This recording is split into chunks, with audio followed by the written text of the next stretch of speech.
Barka da shigowa tashar India Hausa recap. Da na subscribe da kuma alamar ƙararrawa. Domin samun sabbin fina-finai.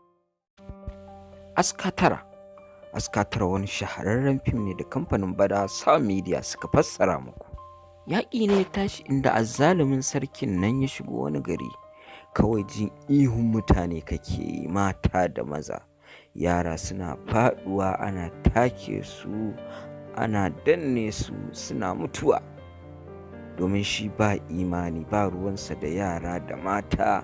A duk lokacin da ya zo yaƙi kawai afka yake yi duk abin da ya kamata domin ya ci ƙasa da yaƙi.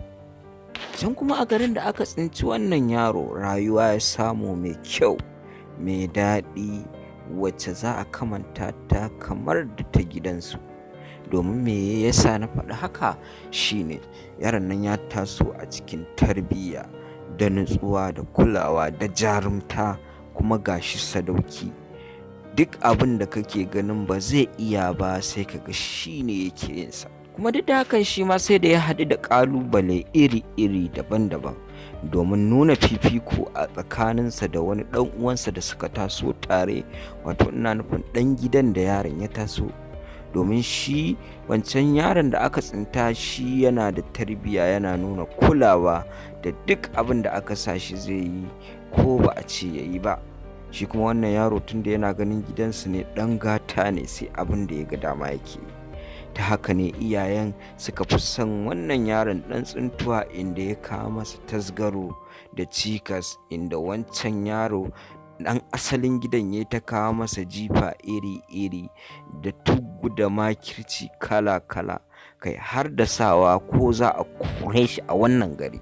Haka dai rayuwarsa ta kasance ta tsallake jarabawa iri-iri daban-daban, har ya daure ya cije ya zamanto sadauki a wannan gari. A wannan ƙauye ranar kasuwa ce, inda katsam suna zaune suka ga wasu fuskoki da ba su yarda da su ba. Ashe tabbas yaƙi ne aka zo musu da shi na sunkuru, wanda ake so a karya su, domin wannan gari nasu a zagaye yake da ruwa, inda aka zagaye wannan ruwa gabaki ɗaya da man fetur ko kuma in ce gas, domin a lokacin shi ne ake yaƙin da shi. Nan da nan suka ankara, inda wannan yaro a nan ne ya nuna bajinta, ya nuna jarumta, inda har aka naɗa shi a wannan gari, aka ba shi wani babban mukami.